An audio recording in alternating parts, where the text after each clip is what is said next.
Grabar. Ahí está grabando, gracias. Bueno, estábamos hablando que el primer tema era desarrollo de renta nacional PBI, segundo tema sector externo, tipo de cambio, balanza de pago. Tercer tema que vamos a ver, organización del sector público, que al fin y al cabo es el que pone las reglas, ¿no?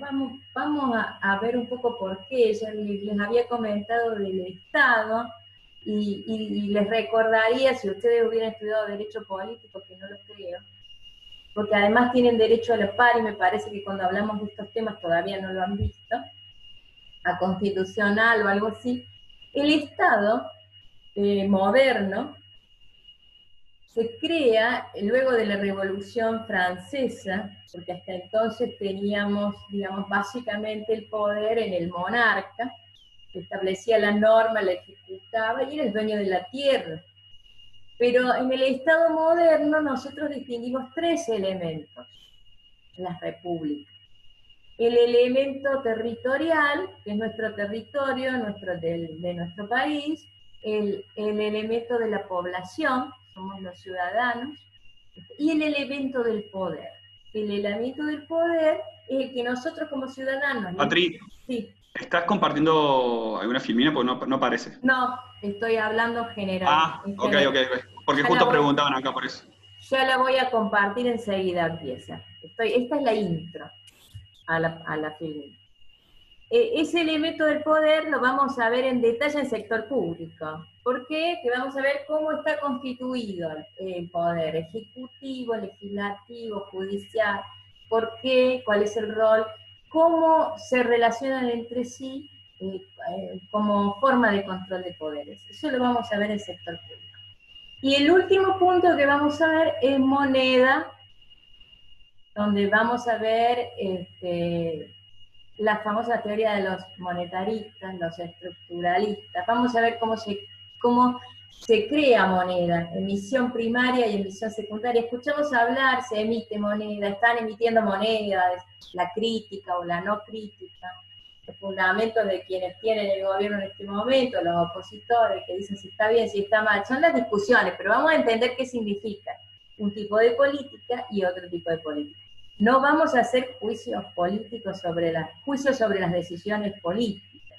Eso el día que ustedes tengan suficiente preparación, se consideren preparados y los quieran hacer, son libres. Nosotros acá no hacemos economía política, sino conceptos generales de economía. Entonces vamos a desarrollar solamente cuáles son estas teorías y qué significan.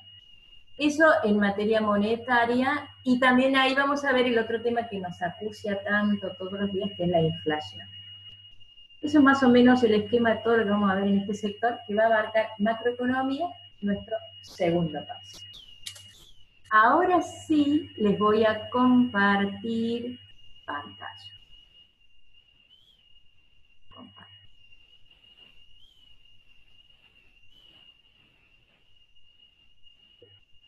Primer tema de macroeconomía, renta nacional. Y vamos a empezar hablando de desarrollo. Para analizar el nivel de desarrollo de un país utilizamos una serie de variables macroeconómicas siempre medidas en un periodo de tiempo determinado, que generalmente es anual, porque el periodo siempre es fiscal. Fiscal se refiere al sector público, se mide por año. Así se realizan comparaciones entre varios países o del mismo país en diferentes años, es decir, nosotros nos tenemos que comparar con nosotros mismos el año pasado, el anterior, una década atrás, para ver si hemos crecido económicamente o no. Pero además nos comparamos con otros países que pueden ser más grandes o más chicos. Ya vamos a ver por qué hay distintas variables para hacer estas comparaciones. De manera que podamos ver cuál es el nivel de desarrollo de cada uno. Y en estas comparaciones también ver cómo podemos comerciar y cómo podemos interaccionar entre países. Se utilizan para eso modelos. Siempre hemos dicho desde la primera clase que en economía trabajamos con modelos que son simplificaciones de la realidad para analizar distintos efectos y predecir resultados. Habíamos visto como modelo la frontera de posibilidad de la producción, la utilidad del consumidor, vimos el modelo del circuito económico simple. Bueno, acá vamos a ver algunos modelos más que nos van a poder reflejar la realidad, y siempre vamos a tratar de hacer un análisis prediciendo algún efecto. Pero como estamos ante una ciencia social, donde el comportamiento humano es lo que vamos a estudiar, nunca vamos a tener certeza, siempre vamos a tener probabilidad, ya que utilizamos métodos estadísticos. Bien, ¿qué podemos decir del concepto de desarrollo? Anteriormente, el desarrollo de los países se basaba en la utilización de los recursos naturales sin considerar sus posibilidades de recuperación. Y no hablamos de miles de años atrás, antes de la década de los 70. Porque más o menos en el 72 hemos empezado a hablar de la necesidad de un cambio en el modelo de desarrollo. Hasta ese momento, nosotros simplemente utilizábamos los recursos naturales para producir. Cuando se da la revolución industrial, se comienzan a utilizar más inescrupulosamente, porque en realidad lo que hizo la revolución industrial es utilizar la tecnología de esa época para tener más eficiencia, producir otros bienes, pero no nos preocupábamos de los efluentes, de los elementos que tirábamos a la atmósfera, simplemente era producir, porque produciendo nosotros vendíamos más. Y las normas, además, cumplir las normas de ese momento no implicaban el respeto del ambiente, es como que no lo teníamos en cuenta. Y ese es el concepto de desarrollo sostenido. Mientras yo tenga recursos, los utilizo y sigo produciendo. Es una utilización constante sin medida, en forma irracional de los recursos naturales. Ese concepto sostenido en el tiempo, el nivel de producción, y si lo puedo incrementar, lo incremento sin pensar más en otra consecuencia que no sea la económica de la venta. En 1972 se da la Cumbre de Naciones Unidas para el Desarrollo en Estocolmo, Suecia. A partir de esa cumbre de los países, decidieron llevar un estudio. Todos los científicos del mundo empezaron a viajar, realizando estudios y análisis de todas las profesiones, economistas, sociólogos, juristas, ingenieros. Bueno, empezaron a analizar la relación con el desarrollo, el ambiente y la pobreza. Estuvieron 20 años, hasta 92, que se hace la Cumbre de Río 92, de la que ustedes deben haber escuchado mucho más hablar. En 1972, la primer ministra noruega era la señora Gro Harlem Brundtland.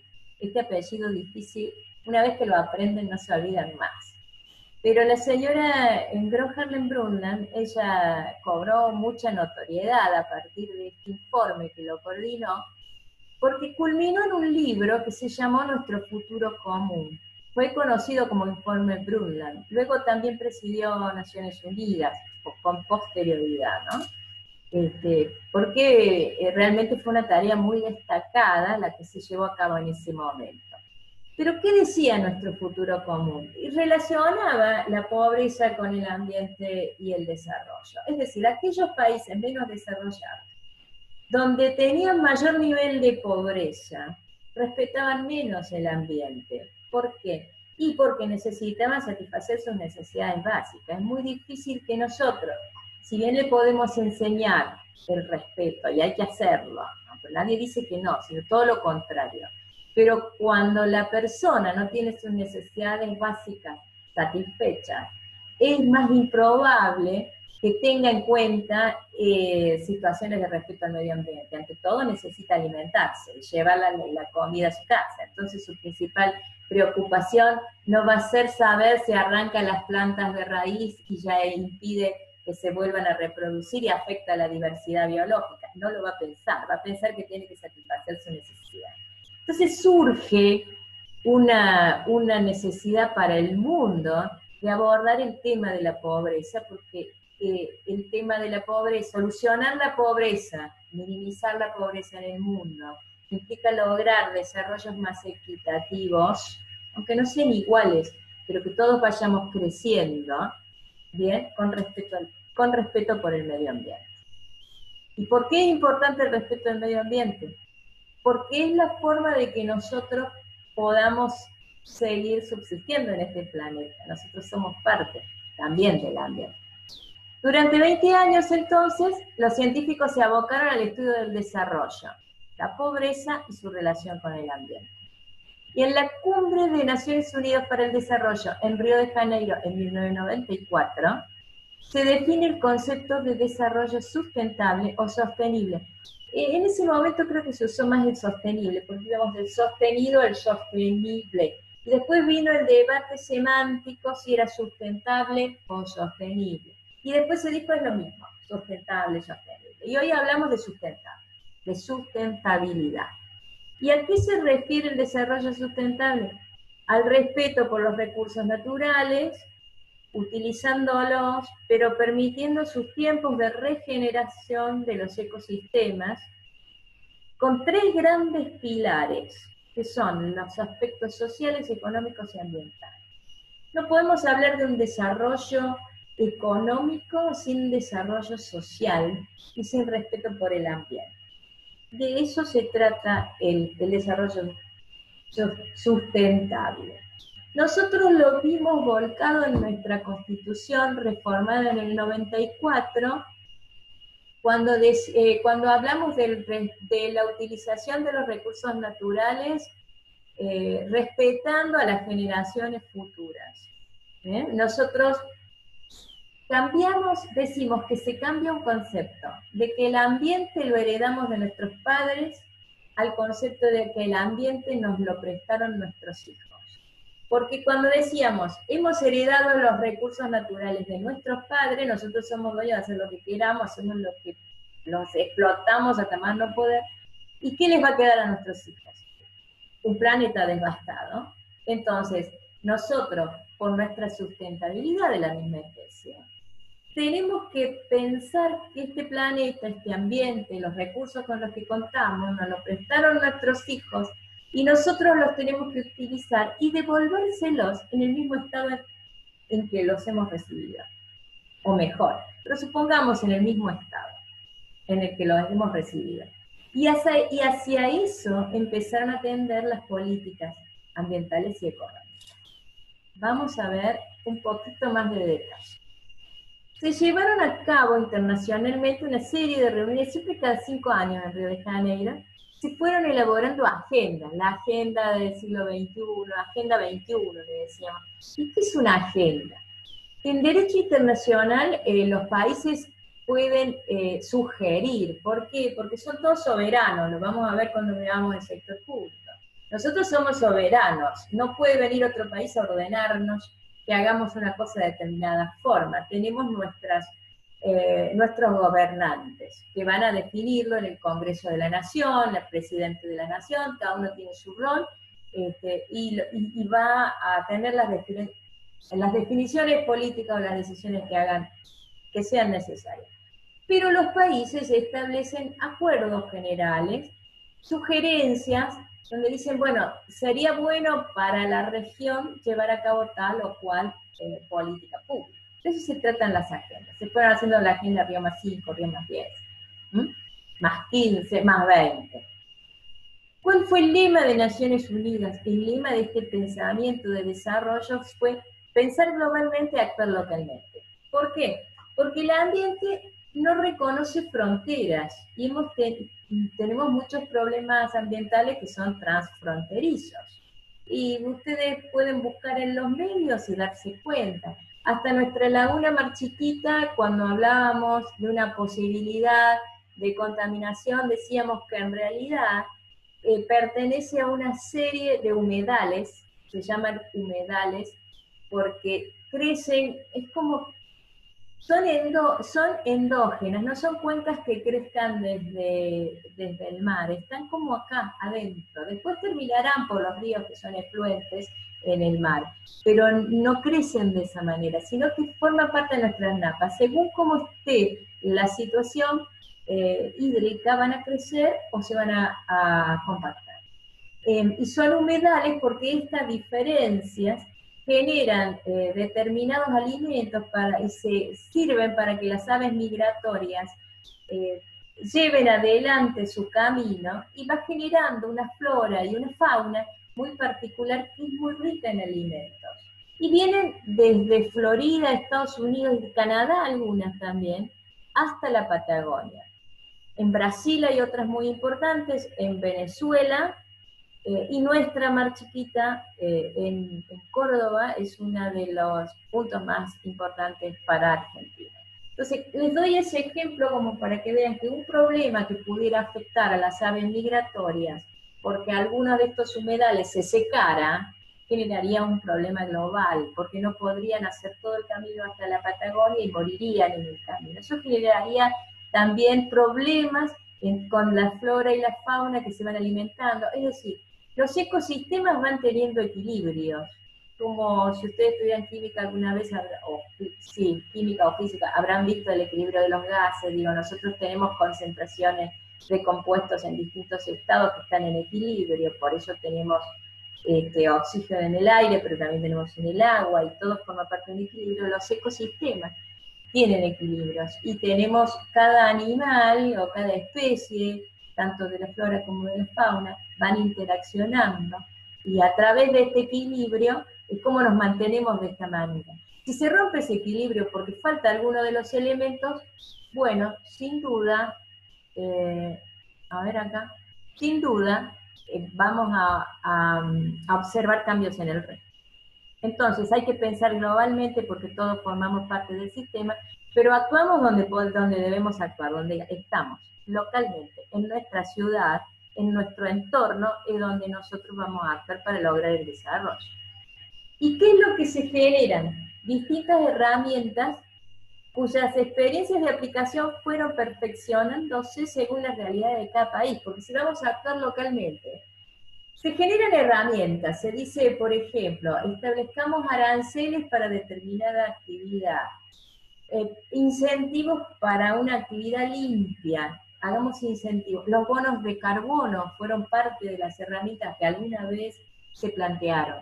¿Cómo vamos a hacer con la integración social con la cuestión de género, ¿no? Porque las mujeres tenían menos acceso a la propiedad, al progreso y desarrollo económico que el varón, toda una serie de cuestiones que van tratando esas agendas. Y van generando herramientas que en algunos lugares empiezan a ser exitosas, entonces después también se implementan en otros, y así vamos tratando de lograr el desarrollo, donde crece también la actividad de la parte no gubernamental.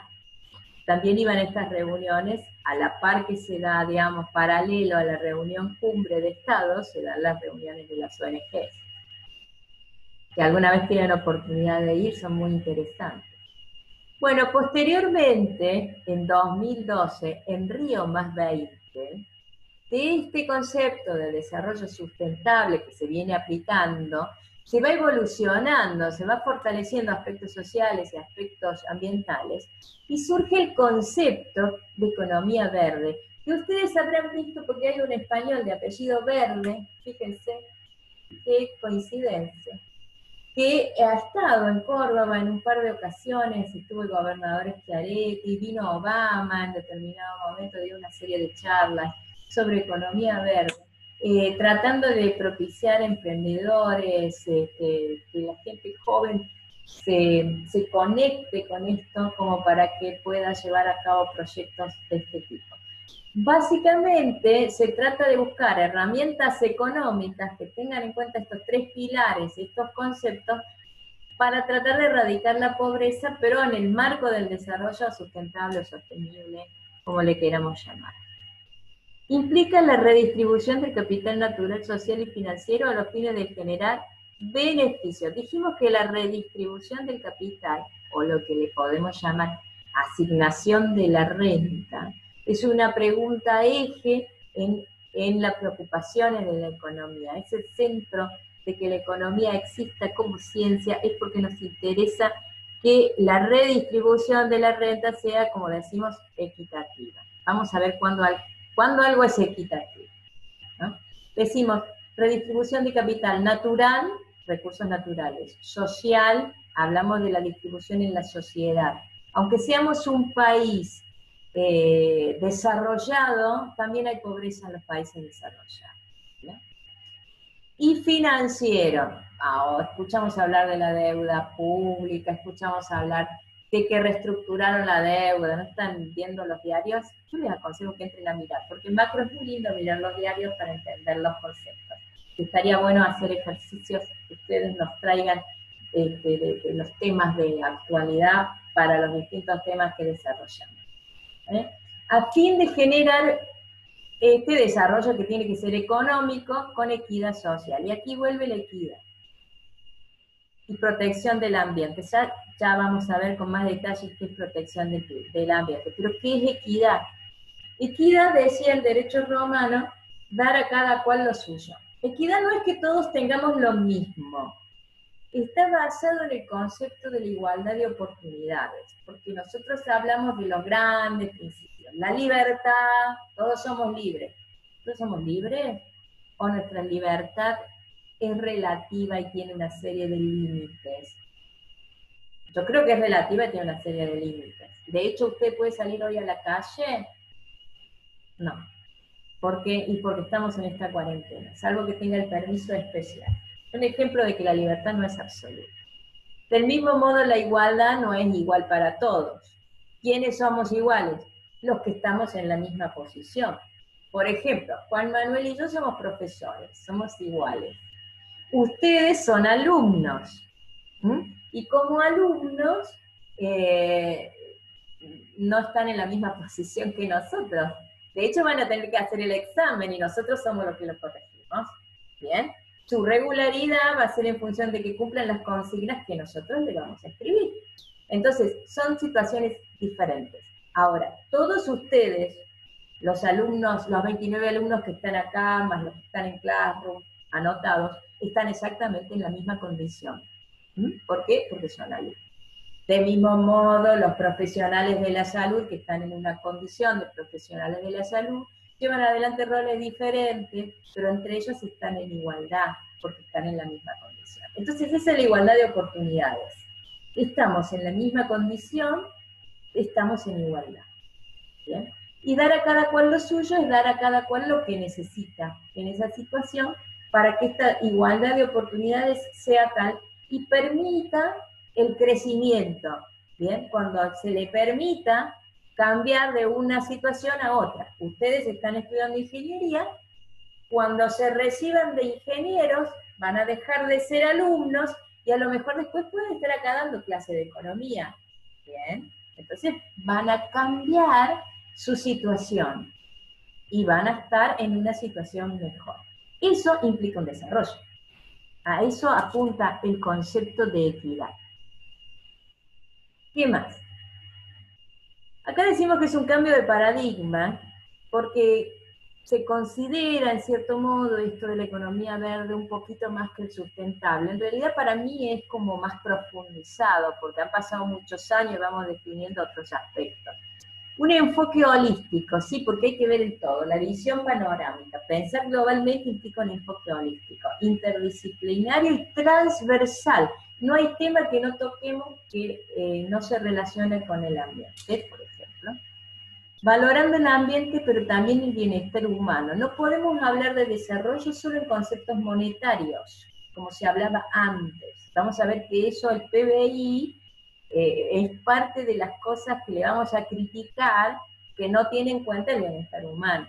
Ya se los voy adelantando. ¿Por qué? Porque mide producción en nivel monetario. Entonces no sé cómo se ha distribuido, no sé si hay calidad de vida, dónde está concentrada la riqueza.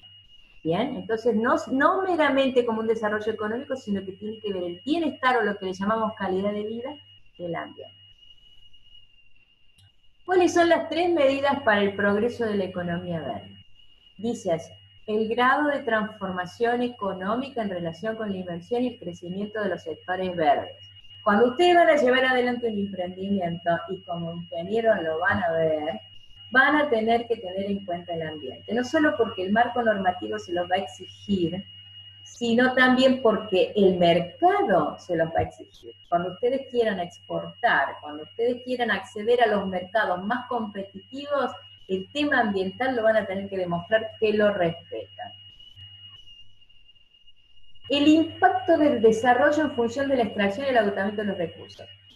Desde el concepto de desarrollo sustentable surge el concepto de impacto ambiental. Cómo nosotros con nuestras acciones impactamos en el ambiente, negativa o positivamente. El impacto ambiental es una tarea interdisciplinaria y transversal, pero donde la ingeniería tiene un rol importante. Hay muchos ingenieros que se dedican, no ustedes, no los de sistemas, más los químicos, algunos civiles, algunos los industriales, y algunos otros también, de las otras especialidades que ustedes le llaman, son guerreros, se dedican a estudiar el impacto ambiental. ¿Cómo vamos primero estudiemos los recursos que tenemos, a dónde nos conduce el agotamiento, con cuánto contamos y cuánto podemos utilizar cada vez. Para lo que hay una serie de variables que vamos a ir mencionando más adelante en el desarrollo de la filmina cuando hablemos de PBI, que nos van a permitir medir esto y que son fundamentales. Por ejemplo, habrán escuchado ustedes hablar la huella hídrica o la huella ambiental. Son la huella de carbono. Son formas de medir los recursos que tenemos, cómo lo estamos utilizando y cuál es el impacto que estamos dejando en el ambiente. El bienestar de la sociedad según el acceso de la población a los recursos básicos como educación, salud y seguridad social. No solamente vamos a medir PBI como una variable de desarrollo económico, vamos a buscar variables que nos midan bienestar. Y vamos a ver que esas son las tendencias en la economía ahora. La medición de bienestar de los países. El IBH, Índice de Bienestar Humano, que se llama, es uno de los que mide bienestar. ¿Cuáles son las herramientas que usa la economía verde? Los incentivos fiscales, las subvenciones verdes y los impuestos sobre las emisiones, los famosos bonos de carbono. Vamos a analizar un poquito a qué refiere. Incentivos fiscales porque los estados tratan de generar incentivos a que lleven a cabo actividades de respeto por el ambiente. Subvenciones verdes. Vamos a tratar de activar o subvencionar una actividad que respete más el ambiente. Y el tema de los bonos de carbono son una medida de alguna manera de limitar lo que es la contaminación en el aire. Cuando se establece un nivel máximo de contaminación y se divide entre los productores una serie de bonos, que uno podrá invertir. Una serie de bonos es una cantidad de contaminante que puede arrojar al medio. ¿Bien? Ahora, yo puedo invertir en tecnología que disminuya mi emisión, entonces no necesito la cantidad de bonos que me permite el Estado utilizar, y puedo venderle a otro que tiene una tecnología más vieja y que no puede invertir en esta tecnología aún ese bono. Entonces hay todo un movimiento también económico con los bonos, pero como una manera de limitar la contaminación del aire. La regulación de sectores que consumen muchos recursos. Lo que vamos a ver en el sector público, cómo el Estado va a actuar, va a regular.